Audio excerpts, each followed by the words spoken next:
If you're a digital nomad, you can grab your passport and go anywhere you like. That wouldn't have been true until 2 years ago. Not every country had warmed up to the idea of welcoming digital nomads on friendly visas. But the rising WFH trends mean something. Newsflash, more and more countries are rolling out big welcome mats for remote workers. Some mats are larger than others. So what's the ultimate digital nomad visa list? The criteria here is simple. I'm going to score every country on the basis of application and processing fee, staying requirements, and the length of the visa. But every time any visa paperwork disappoints, I'm going to deduct a point. 4 visas will be facing off each other in this showdown, and only one will get our seal of approval. Let's go. Our first character rises off the coast of Florida, but it has its own charm. The Bahamas. Is the small town Riz enough for the Bahamas to win this ultimate visa showdown? Well, I can tell you that the small country isn't out here to play. And our second contestant is becoming a hub for digital nomads. Let's welcome Georgia. This visa couldn't have been more convenient to acquire. But is it the most suitable choice for a digital nomad who doesn't have a lot to spare? Well, let's see. Alright, the visa process itself could be a nightmare. It's not easy to make checklists and checklists of the documents you need, and if you miss even a single paper, boom, your entire plan can go south. For starters, this might not be an issue if you're seeking a visa from our 2 contestants. The visa process is entirely online, so you can skip the queue and you wouldn't have to talk to anyone during this tiresome process. Now, that's a huge win, right? And trust me when I say, the Bahamas have the most clear-cut, step-by-step approach to visa applications. You fill an online form that asks for your proof of employment, insurance card, and passport page, and that's it. The application would take 5 days for a review, and then you'll be asked to pay a $25 fee. Yep, the process is as breezy as any beach in the Bahamas. You'd think it couldn't get any better than this. Well, it can. Because Georgia doesn't require any application fee, and the visa process is right there on your fingertips. While Bahamas has a program fee of $1,000, Georgia couldn't even bother with that. Yes, you heard right. Working remotely in this country is absolutely free. And that's how Georgia wins the first duel. But Bahamas pulls one over its opponent when it comes to staying requirements. Georgia doesn't really ask much from you, but you'd have to earn $2,000 per month to stay in the country or show $24,000 in bank statements. I'd say that isn't much to ask for, especially compared to other visas.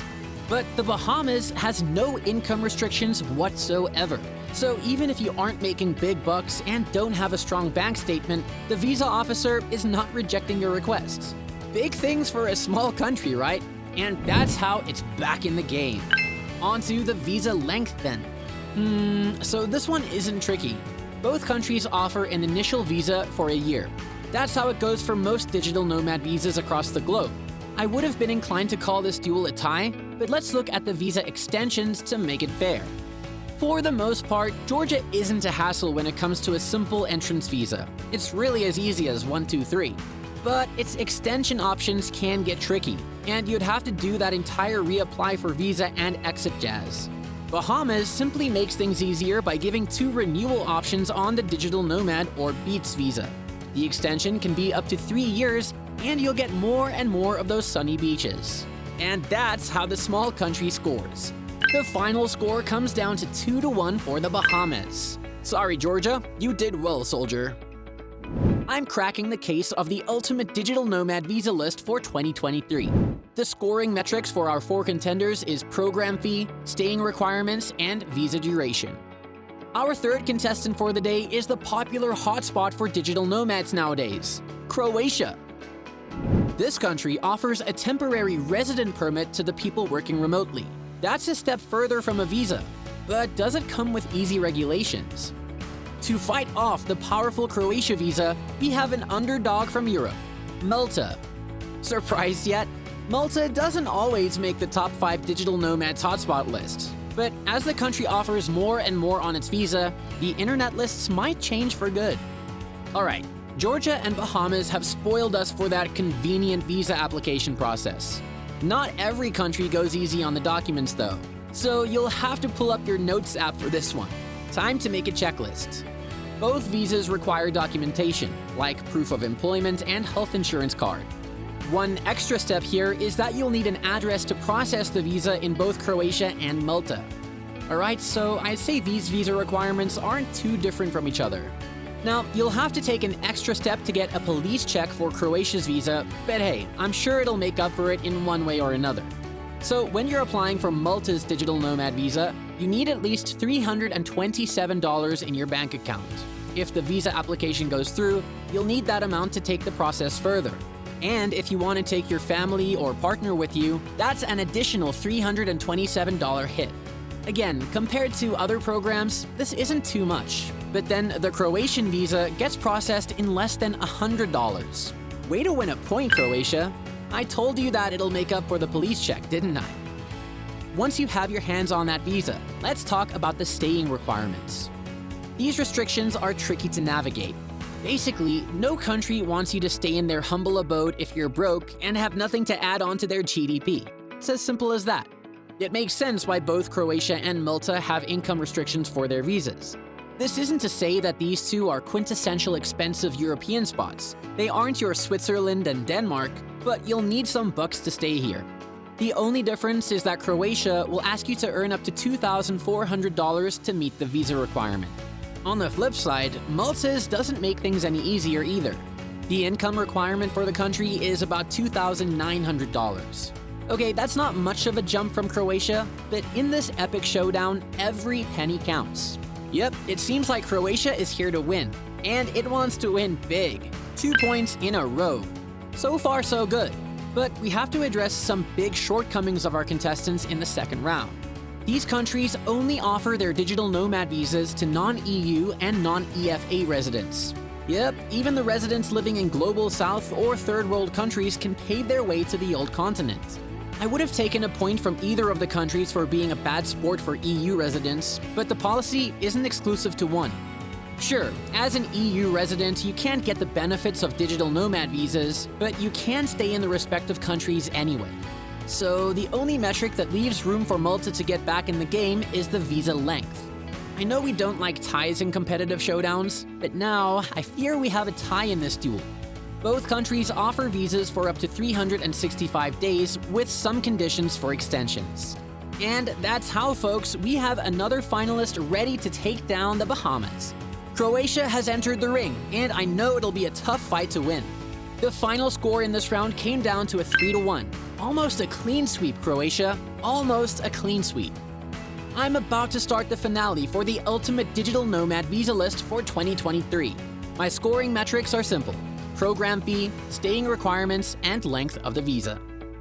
Our first finalist is the king of making the visa process as easy as the ABCs, the Bahamas. The small country came up on top in its respective round for a reason. So far, it's going on strong with almost no requirements for its visa. But can it win over the Croatian visa? And to take the first position on the podium is Croatia, the dream for non-EU digital nomads. That income requirement might become the tipping point in this duel. So let's see if Croatia has something to prove. Right off the bat, let's talk about the obvious hurdle here. To acquire that Bahamas visa is quite convenient and just requires some finger taps here and there. But once your request is through, your debit card has to take a $1,000 hit.